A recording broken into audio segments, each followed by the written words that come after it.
Sarah Edmondson's A Little Bit Culty, Navigating Cults, Control, and Coercion, is a powerful exploration of the hidden mechanisms of cults, the psychology of coercion, and the resilience required to break free. Edmondson, known for her role in exposing the NXIVM cult, blends memoir with investigative analysis, offering readers both personal testimony and broader insights into how cults operate. Her central thesis is that cults are not fringe phenomena, but pervasive structures of control that can infiltrate everyday life, relationships, and organizations.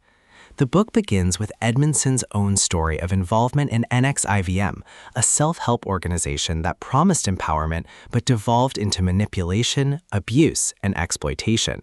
She recounts how she was drawn in by promises of personal growth, community, and purpose, only to discover that beneath the surface lay coercion, secrecy, and exploitation.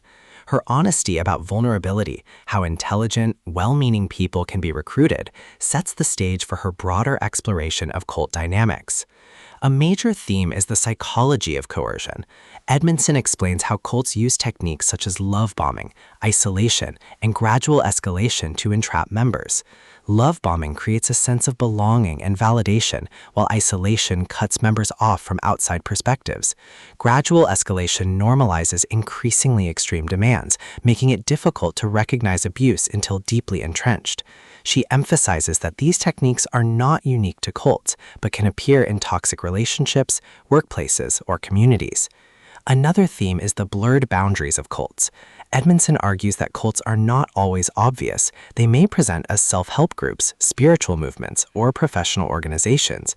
What defines them is not ideology, but structure, control, coercion, and exploitation. By broadening the definition, she challenges readers to recognize cult-like dynamics in everyday contexts, from manipulative bosses to abusive partners.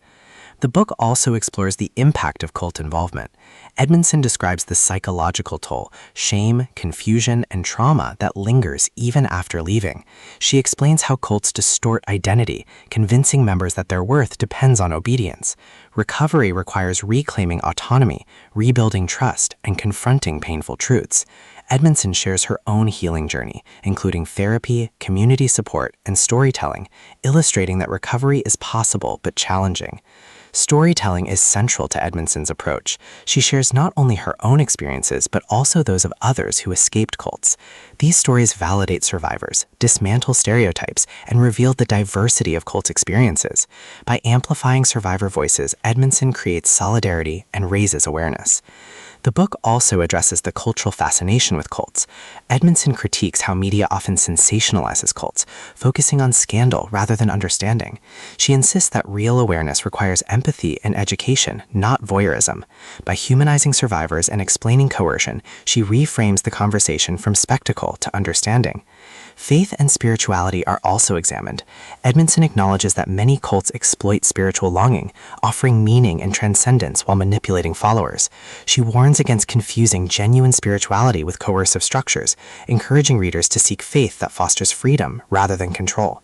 Stylistically, Edmondson writes with vulnerability and clarity. Her tone is empathetic, blending personal pain with analytical insight. She avoids sensationalism, focusing instead on understanding and healing.